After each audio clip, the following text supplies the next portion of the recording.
Who is your biggest competition? The answer might surprise you. Stay tuned.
Yes. Good morning. I'm a little bit under the weather, so there's going to be moments where I'm going to do this so I can blow my nose, and I'll try to keep the sounds down. That's why I didn't go live Monday. Monday I felt like crap. I signed out of my computer early. I booked one truck, and he'll be empty today or tomorrow, but we're trying to get empty today, but we're scheduled for tomorrow. And other than that, my dispatch is kind of light this week. I've already covered all my trucks for pretty much most of the week. But he and I were having a conversation, and he's one of our top drivers. But we'll get into more about the conversation. He is the inspiration for this video. He was the one that told me this quote that, who's your competition? Well, competition is yourself. How can you do better than you did yesterday? How much better can you do each day? You should be the competition. I can do better. And if you have a competitive spirit, be in competition with yourself. So anyways, good morning. I hope all is well.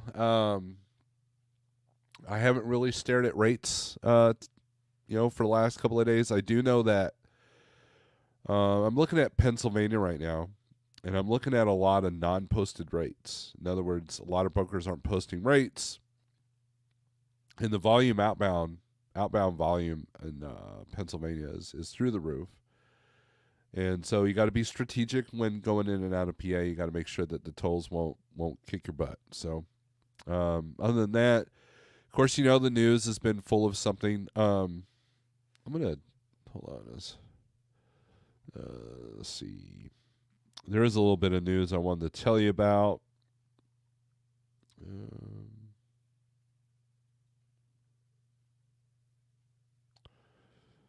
Let's copy text. Let's email this to myself.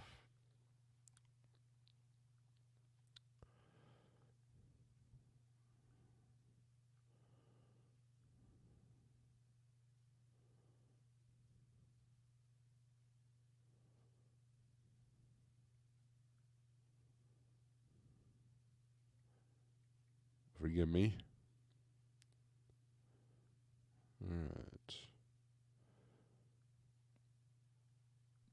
All right. So those of you who go out west, you'll know that chain laws have changed. So let's do this here.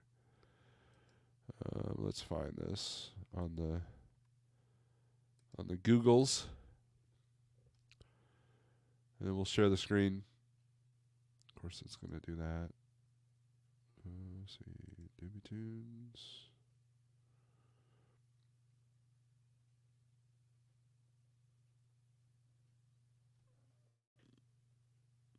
And the odds of me getting interrupted are pretty good. So just keep that in mind.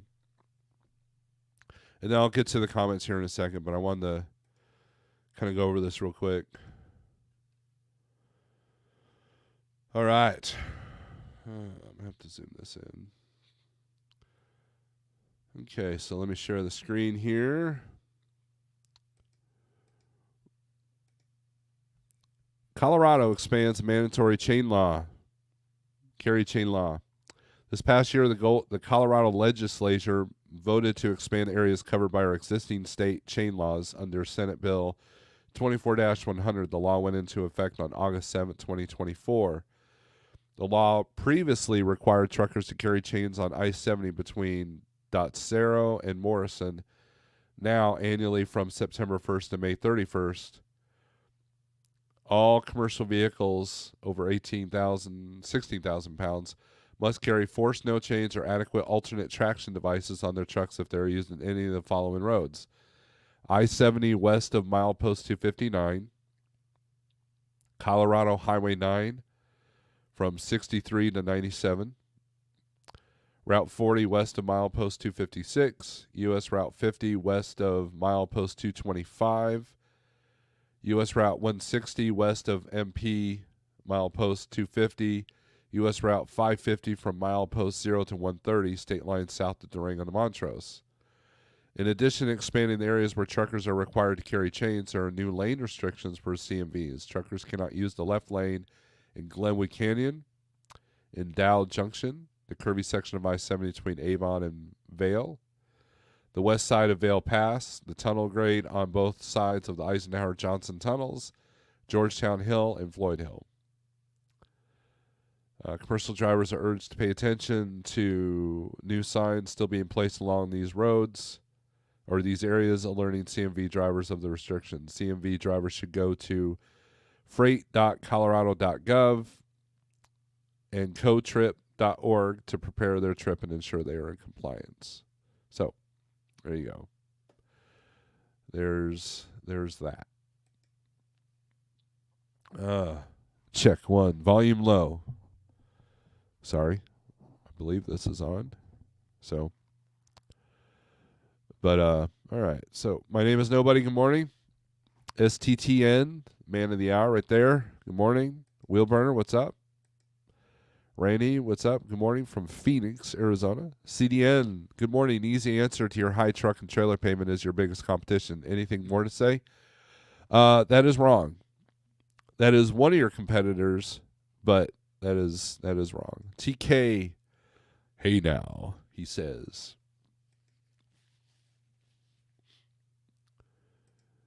All right. Jose, good morning from Brush, Colorado. Speaking of Colorado, right? We are in a cold wave, 69 degrees. Good deal. It's always, Phoenix is nice when it's in the 60s and 70s. Rookie Trucker, good morning, everyone. Covered Wagon Geezer, good morning from Clarksville, Texas, heading to North Carolina. Enemies include flip-floppers and four-wheelers. Hoping for over 700 miles today. That'll be a nice challenge for you. Truman, what's up?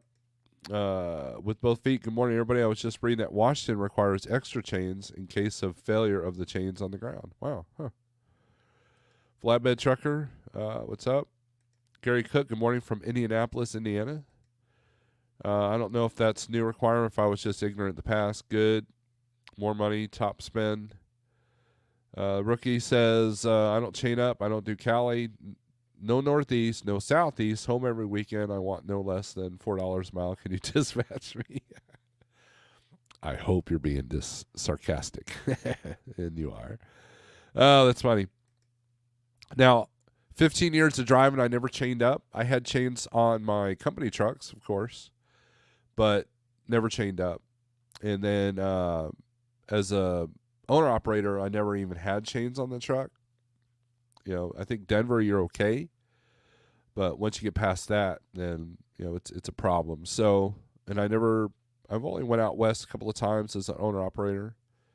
Went out to Idaho, went out to Phoenix a couple of times, um, and went out to Colorado several times. That was when I was with Landstar. So, but I don't know if I went to Denver and as a spot truck with the like. I don't know. I can't remember. Can't remember that far back. So if I probably didn't. Because Landstar, it was easy to get out of Denver. Because what I usually did is I took a beer load out of Denver and went down to Shawnee, Oklahoma, which, it's nice and flat out there, so the heavy load didn't matter. And, it's 287, I think, is straight down there. And of course, Landstar had all the beer permits, so it was no big deal. So, but yeah, I never chained up. I never chained up while I was out there. I tended to the Denver runs I did do were in the summertime, and then I've been to Salt Lake a bunch of times as a company driver. But yeah, this is the time of year where you got to worry about that. So, anyways, so let's go to the comments. Let's go to my comment of who's your competition. Your competition is yourself. You should be striving to be better every single load. Like, could I have done that load better? Because I see it all the time. I see trucks that. So, it is not a coincidence that our top drivers here at Like are ones that know how to utilize their clock efficiently and strategically. And they maximize the amount of time. Like, think about Schneider. Let's go back to my Schneider days. Let's say you picked up a load out of, we'll say Springfield, Missouri, and it delivered in Groveport, Ohio, at the Walmart DC there, and it was a drop and hook. And the time was from midnight to midnight on one particular day. You couldn't be more than 24 hours late or 24 hours early on a drop and hook at Walmart. I would try to do the earliest I could in that window. In other words, if I could get that delivered by 6 a.m. that day, then that left me the entire day to pick up something else. And it also left me the amount of room if I needed to go search for a trailer, or if the trailer that Schneider had me go get had issues like tires and, need tire brakes or doors, whatever. And that, and you just rinse and repeat. The people that did better with Schneider Finance trucks at Schneider were the people that knew how to maximize their clock. Like, they would take advantage of the windows, and then they would get that extra load or two in a week versus the other people that didn't do that. And I find that when a driver is not successful in their one truck operation, it's their own fault. It's literally their own fault, because we could sit there, the competition is the 400 next to you, or your competition is the company truck that will do it for 80 cents a mile. No, the competition is you. You are the one that has to improve on every single thing that you do. And if you maximize your clock and you try to get on the early parts of the windows, and you do that in the spot market too. If I have a load that picks up at between 7 and 4 today and delivers tomorrow between 7 and 4, and let's say it's 500 miles, I want to get the earliest I can for each window so I can book my next load. I check the reviews, make sure that it's not some place that takes 6 hours to unload. And then a lot of times I'm finding loads that are open windows, and I'll try to be at the earliest part of the window on each load. It allows me to book ahead a little bit, and but it also gives me the cushion just in case things go south. Like a shipper receiver held me too long, or we got a flat tire, or there was an accident, that kind of thing.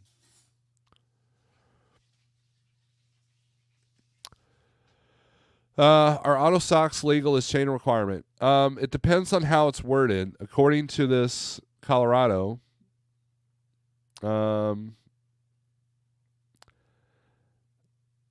must carry over 16,000 pounds must carry 4 snow chains or adequate alternate traction devices on their trucks. So that could be anything. It could be those wire deals. It could be. I know that a friend of mine's got a truck that's got the auto chains. That there's motors underneath the wheels that whip the chain underneath the tires automatically, and then but you'll have to check with each individual state whether they accept auto socks or not. So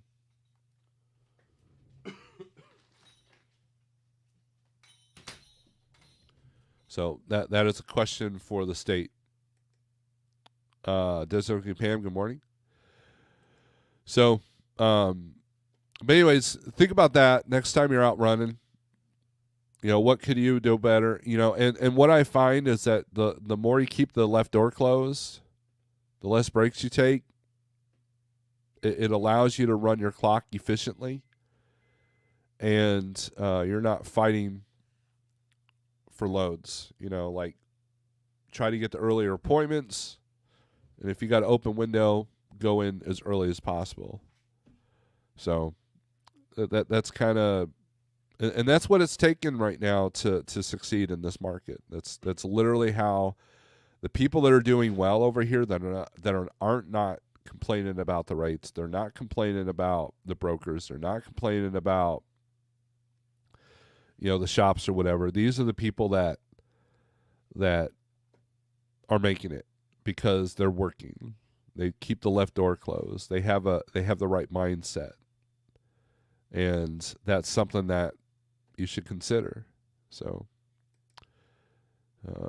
anyways, that's my morning thought for the day. Chief Free Holler, good morning. And what I have found over the years, that the people that tend to do the best are the people that don't complain hardly at all.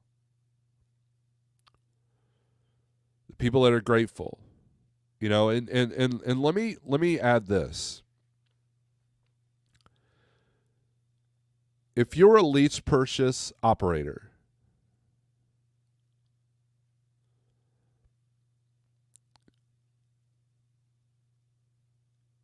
there's two terms, one that's good, one that's bad for you. Okay? Pay attention to this.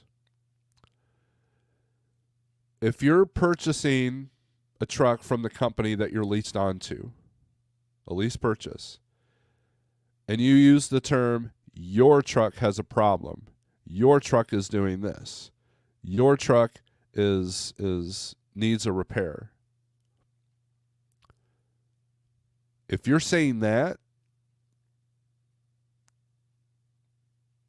that's the wrong mindset.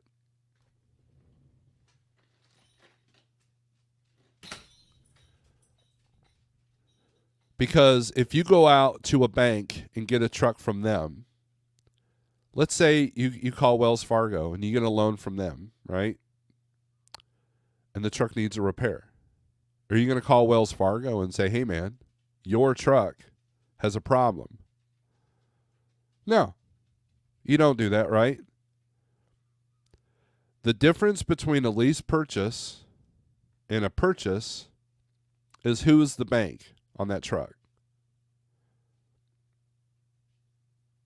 That's it. Now, if you're in a full maintenance lease, that's a little bit different story because they can always put you in a different truck. But you still want to say the words, this is my truck. I need to take care of this. And the people that are proactive about taking care of things, whether they can do it with their own tools or whether they take it to the shop or they're proactive about maintenance and PMs and stuff, those are the people that are successful. I know company drivers that use the term, this is my truck. I am proud of this truck. And the most frustrating thing about to these people is when the company doesn't care about the truck as much as they do. So You want to be an owner, be an owner, right? If you don't like what the company provides you as a lease purchase, then get it on your own. And if you can't get it on your own, then you need to evaluate that situation and fix that. So that's kind of that's my thoughts, and it won't be popular because I know a lot of people that are lease operators that will say, "Well, your truck has a problem." That's why I never leased out my truck, because I know a lot of people that would have that opinion. Your truck just broke down on me. What are you going to do about it? Well, it's your truck, right? And again, so it comes out to mindset, right? It comes out to mindset. This is how you survive. You want to know how to survive a down market? It's mindset. That's it. It's that simple. Like 90% of the stuff I tell you on YouTube, like this low board stuff and strategies, doesn't matter. I'm a broken record. I say the same stuff over and over and over because it's simple. Know your numbers, have the correct mindset, and learn from the people that are being successful. Don't complain. Show gratitude. And be better than you were yesterday. You do that, you cannot fail. Or if you do fail, you'll learn from it.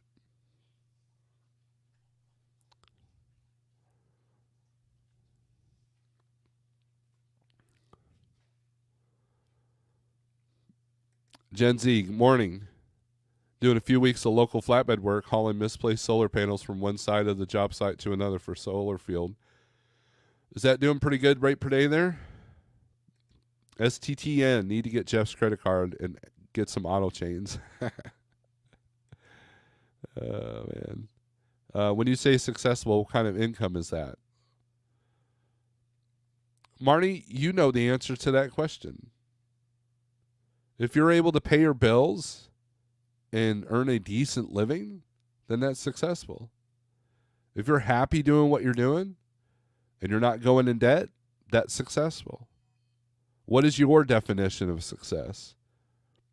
And my definition of success is not solely based on income. Because I know a lot of rich people that are miserable, and I know some poor people that are pretty happy. Unless their poverty is self-inflicted. Then it goes back to mindset. SST, what's up? When are rates going to get better? I was watching DAT analytics YouTube yesterday, and as usual, I got interrupted watching it. But dude, they don't know. Like, DAT, and I'm not trashing them, but they're trying not to be like doom and gloom, right? Because they realize that, they lose customers. And they're talking about the hardships that owner-operators have right now. What did they do? They raised their rates. And all the low boards have raised their rates. 1, 2, 3 included. And it's like crap rolls downhill, man. When everybody's hurting, everybody's hurting. And as far as when are they going to get better, I think that hinges on the election. And again, there are going to be dynamics that we can't see. There are dynamics that are going to be caused by things we can't see, like black swan events. And then you have the railroad strike the port strikes that are possibly going to happen, and that's going to change dynamics of freight all over the place. And so, barring some unforeseen thing, I don't see rates getting significantly better until there's more trucks out of the service. Or something big changes like a railroad strike, or if a kinetic war breaks out, that will change the dynamics of freight. And every day it seems like we get closer and closer to that.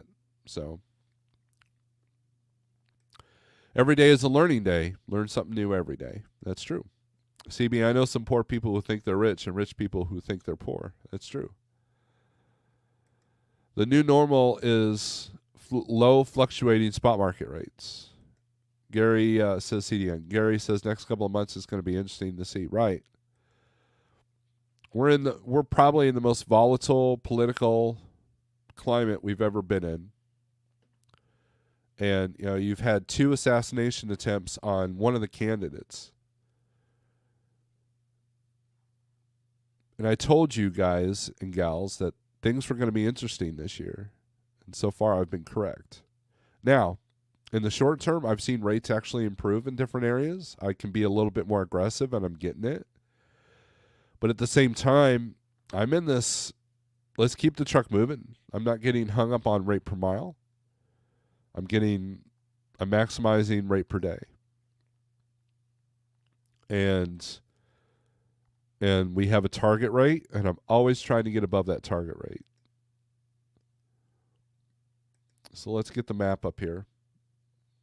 Let's see. CDN says owner-operators and broker agents can't go on strike to negotiate a better 401k and vacation pay. That's true. That is true. All right, so let's get the screen up here. Excuse me. Some of the happiest guys I've seen lately live just down the road from the nursery I haul for. They live in some rundown single-wide mobile homes, but the fathers are in the yard every evening, right? Success can also be measured by longevity. You will rarely see long-time owner-operator that's unsuccessful. They, me. And that's true. Look, the more successful you are as owner-operator, the more freedom you have. The more freedom you have, the more happier you can be. But freedom comes at a cost. If you always got, look, you can have limitations. Like, I won't do anything over this weight. I won't go here. I won't go here. I won't go here. Just like what, the comment earlier that was sarcasm. Rookie trucker. But unfortunately, you can, here's the good news about that. You can get to that point, but you have to get to that point. You can't just do that right off the bat. Like, my first month as an owner operator at Landstar, I ran all over the place. I was going from Idaho to Phoenix to Pennsylvania to Florida. I mean, I was going all over. I was hitting Denver. I was going all the normal places that I really didn't want to go, but I had to do that to become successful. And then once I got things kind of lined out, then I was able to choose the loads that only I wanted to do. And that's, and so by being able to work my butt off, then I was able to take a full week off. And now I can be more present for my kids. When we had a dog that was getting ready to pass away, my wife called me. She was stressed out about it. I said, you know what? I don't have a load book. I'll just go home. And I had a $4,000 a month truck note and all these bills and everything else, I wouldn't have been able to do that. And for me, that was the secret sauce. For me, that was it's about balance. I always thought whenever you see that truck passes you, more money, more home time, it's an oxymoron. It takes time to get to the point that you can have more money but with more home time. And that is created by consistency. So you can either work your butt off for 3 weeks of the month and then be home for a week, or you can do something consistently in the same areas and be home every weekend or every other weekend.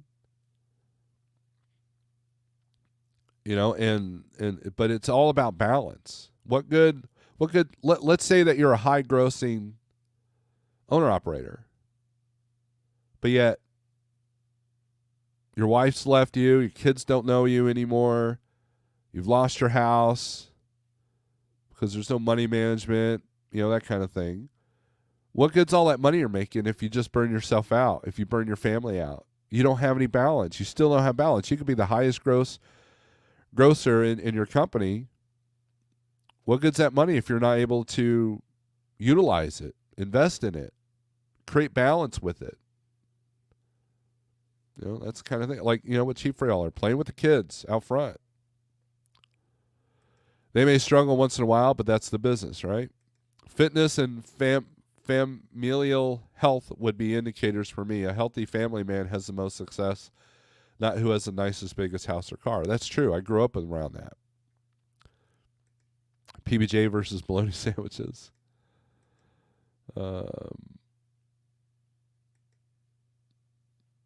Is that bologna sandwich fried? Yes, that's the only way.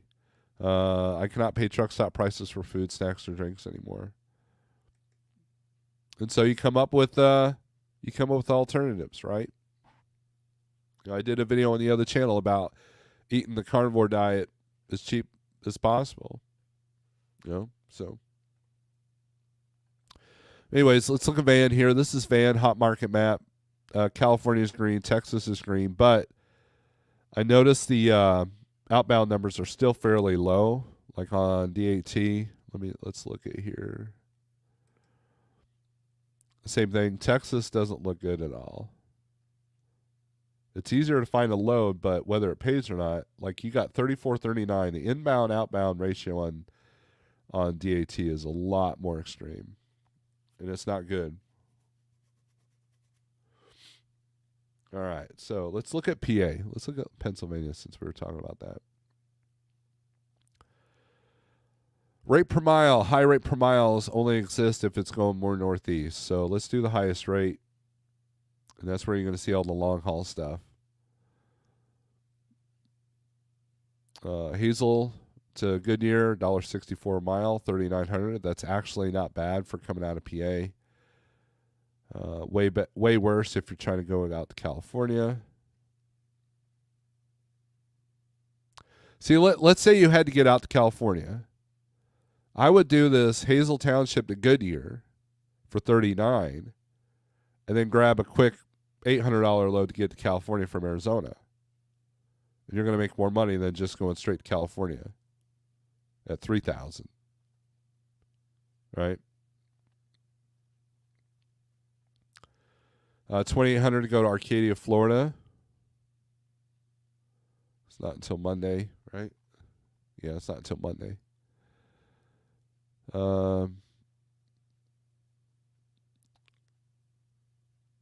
Like $1.86 go to Fort Worth. Let's take a look at this one.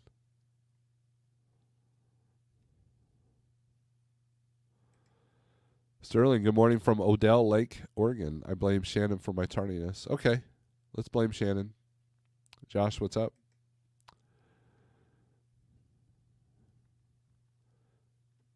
Glad you're feeling better, Steve. Well, thank you. I appreciate that. Josh texted me Monday, hey, man, you going live? I'm like, nope.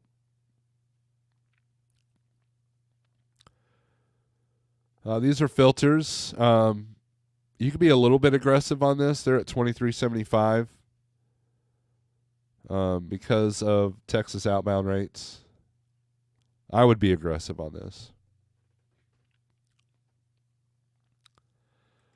You want to go to Alaska? Not much on any of the low boards. Here's what you do. Let's check that real quick. Oh, there's 4 loads going inbound to Alaska. Let's take a look at these. Oh, let's take a look. Let's get rid of that one. See.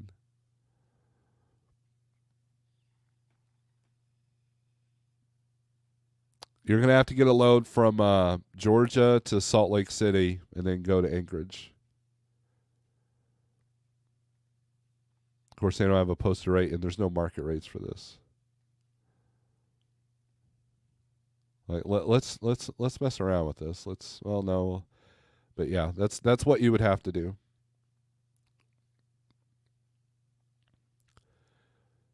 All right. So now out of Fort Worth, there'll be a few loads, right? 69 loads out of Fort Worth going anywhere. Texas to PA, there's 5. Let's take a look at those.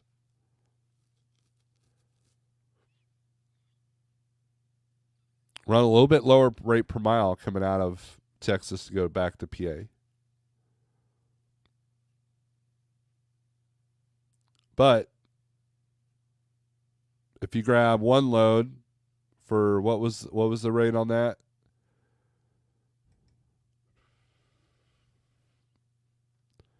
$23. Let's say we can get $25 for it, and then grab $25 coming back. That's a $5,000 week right there.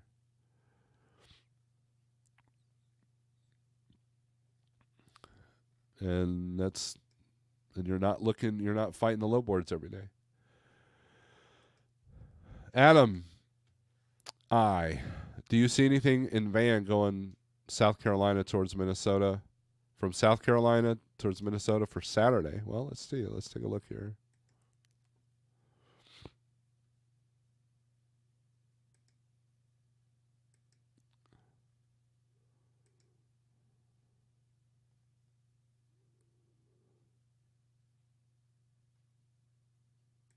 South Carolina to Minnesota.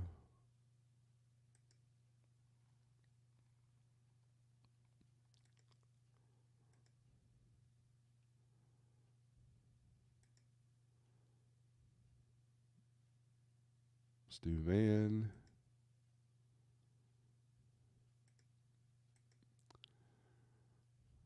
And we'll do for Saturday. Not much coming out on Saturday, but no loads available. So you're kind of screwed on Saturday. So let's do Friday, Saturday, and Sunday and Monday.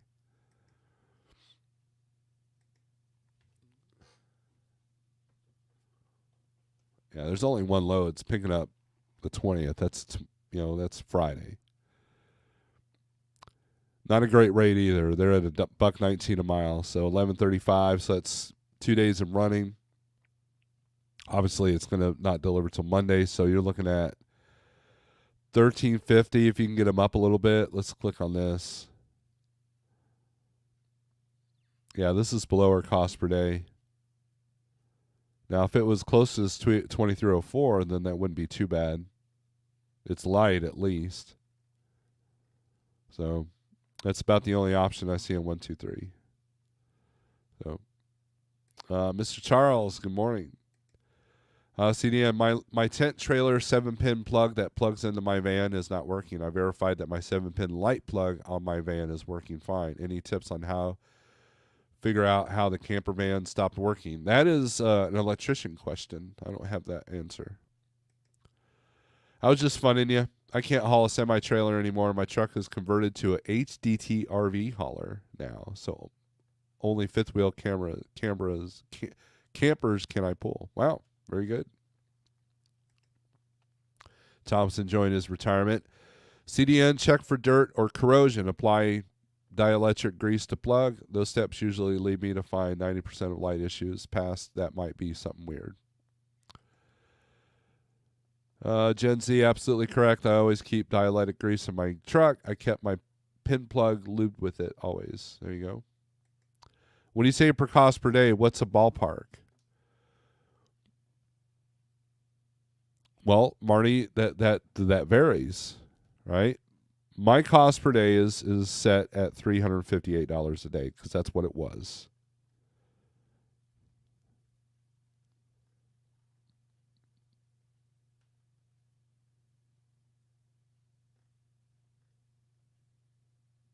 That's why this load sucks because you're basically the profit per day is $154.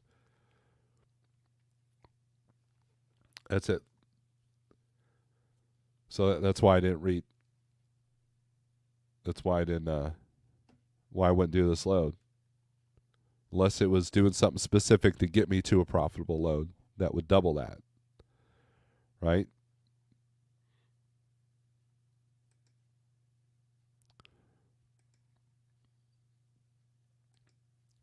Let's go back to van here.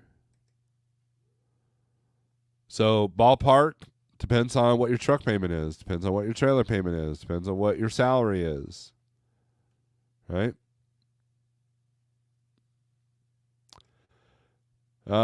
Sterling, clean plug before dielectric grease. Do not grease electrical connections. And okay, heck, wife is back. Got to go, Steve. It's my day to wash clothes before we leave on our trip. All right. Thank you for coming in, Thomas. See, it sounds like a ground issue. It's possible, yes. I need to take my little. I've got two utility trailers. I need to get them. I need to get the lights fixed on them. I had to slightly expand the male pins with a small screwdriver to make better contact.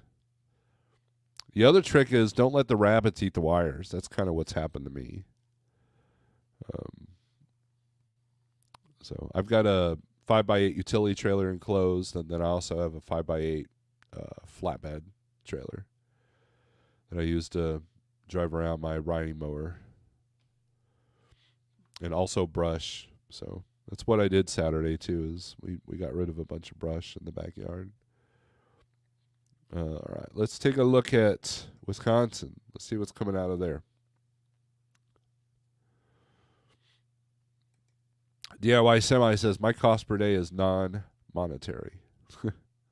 Ain't that the truth?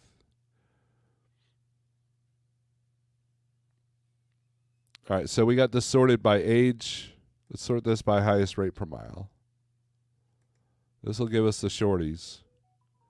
Oh, here we go. $17,000. Another typo. New Holston, Wisconsin to Roaring Spring, Pennsylvania. My guess is they originally wanted this at $17.82. But hey, if you can get this for $17,825, boom, you're done for the rest of the month. You're good to go.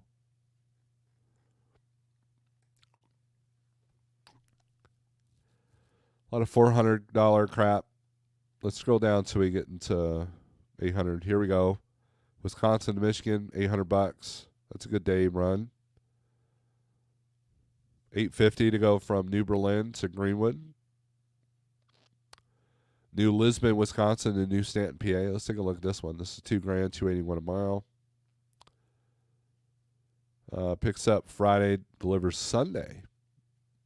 Right? Yeah, there you go. What's our fuel or what's our tolls? It's $323 in tolls. But with that amount of time, you might be able to get around to most of them. So there's that. But that's at $438 per day versus, what I need is $358 per day. La Crosse to Rockford. Let's see if we can get 800 for this. Picks up today.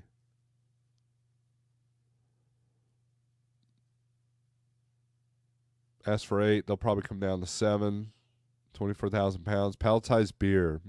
4 p.m. pickup. Thursday deliver probably first thing in the morning. So check your beer permits.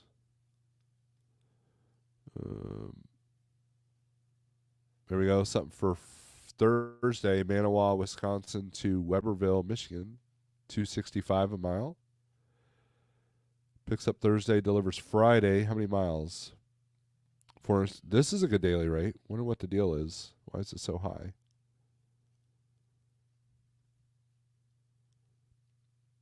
$89 above our rate per day, so that's good.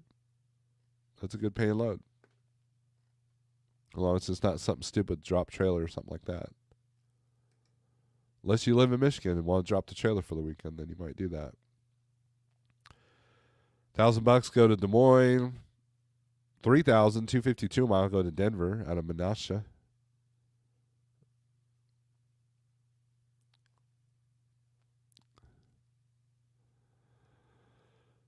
Certainly, what do you mean? Do not grease connections. DIY says it's my pride, dignity, and all my hopes and dreams. Dielectric grease stops electricity. There you go.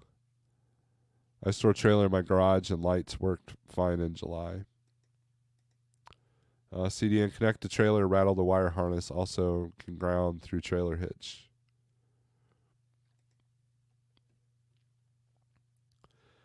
So, not bad rates going in. Now let's look at inbound Wisconsin. $1,000 go from Manistee, Michigan to Wausau, Wisconsin. Wausau. Wilmington, Illinois to Oak Creek, Wisconsin. A couple of those. That's an easy run, but I'd want more than $550 for it. Oh, 800 to go from Manistee. So the shipper in Manistee, Michigan. Let's see what this is.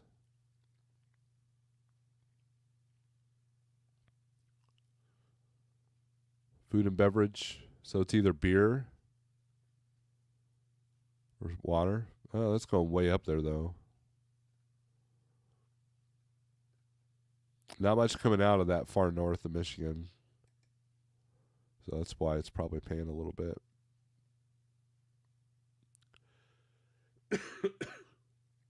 Actually, no, it's coming out of Michigan. Never mind. University Park, Illinois to Janesville, Wisconsin. If you get two of those, that 471 might be okay, but I doubt you get two of them.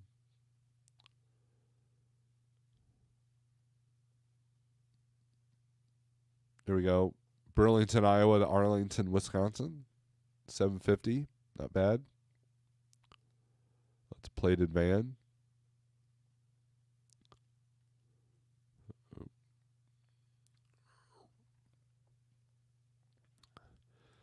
Red Lady's a new member. Well, thank you. Thank you for becoming a member. I appreciate all the members, by the way. Thank you very much. I delivered across the street from Milwaukee Brewers Ballpark on Monday. That was fun. I bet you it was. So, Sioux Falls, South Dakota, Oak Creek, Wisconsin, $226 a mile.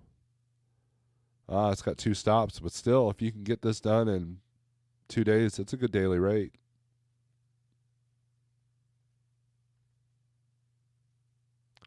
Actually, a day and a half you'd want.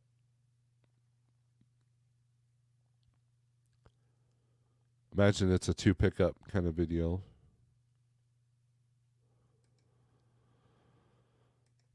I've seen a propulsion section of a guided missile posted on the low board Monday. Some interesting items are being moved at the lowest bidder these days, right? Yeah, the oversized market is getting saturated with a lot of inexperience. So, all right, let's take a look at reefer here.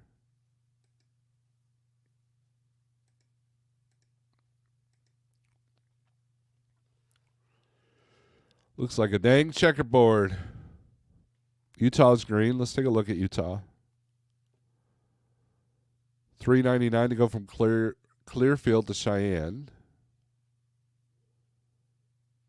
It's a 1-day run for $2,500. Not bad.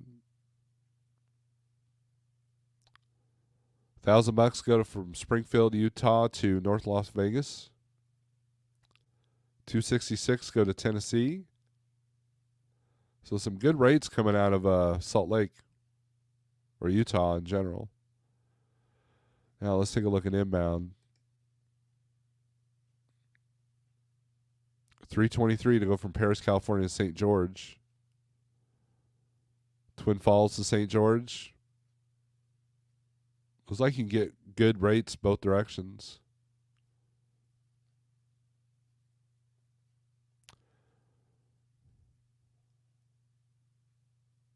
Neenah, Wisconsin for $1.92 to South Salt Lake.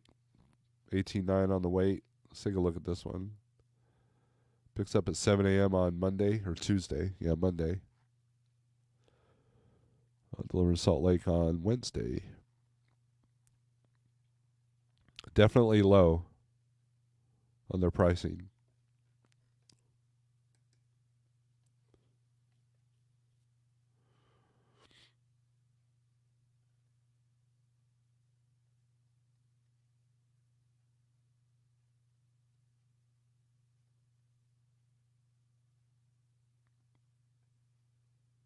So, done a lot of non-posted rates as well.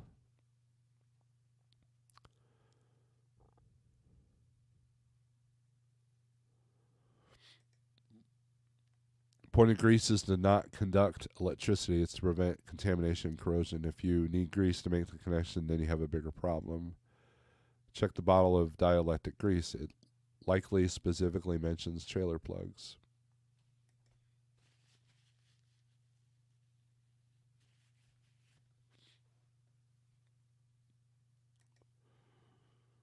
All right.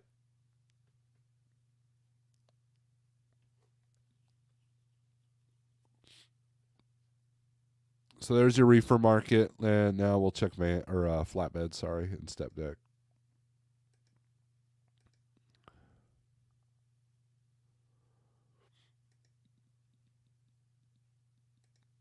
Wonder what type of winter we'll have this winter. More cold or more snow? Probably. Depends on what the Farmer's Almanac says.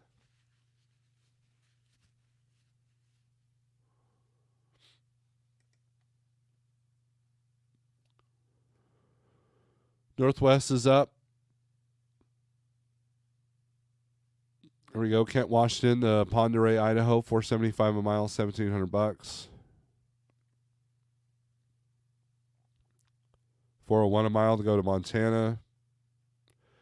I will say that DAT said that flatbed rates are up, flatbed volumes are up. So, which is surprising to me, but we'll see. Washington, California, $247 a mile, $2,000 for 810 miles. And inbound to Washington, what's our rates? 524 from Portland.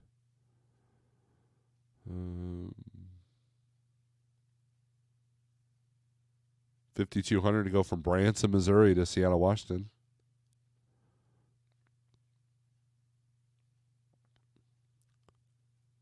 Joplin to Seattle. I bet you this is the same load. Yeah, 2150 on the mileage. So yeah. Again, and then it's listed as Springfield, then Battlefield. So yay, Logistics Dynamics for putting 4 different cities on here for the same load. Old Town, Idaho to Spangle, Washington. $150. 66 miles. Peculiar, Missouri. That's just north of Kansas City to Republic, Washington. Actually, just south of Kansas City. Sorry.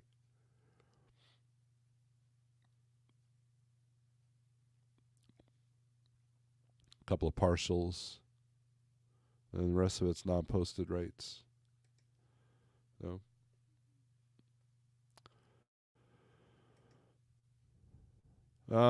Thanks everyone for the tips. We'll give it a try. Gary Cook, have a great day. Gonna run later. All right, Gary. So, anyways, we're gonna make this one short. So, thanks for watching. Thanks for the memberships. Thank you for the new memberships, and I'll get to going on membership only videos.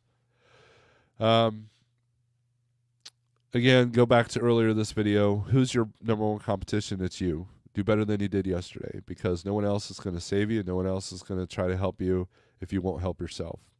With that being said, strength for today, hope for tomorrow, and the right mindset will turn the screws. Peace.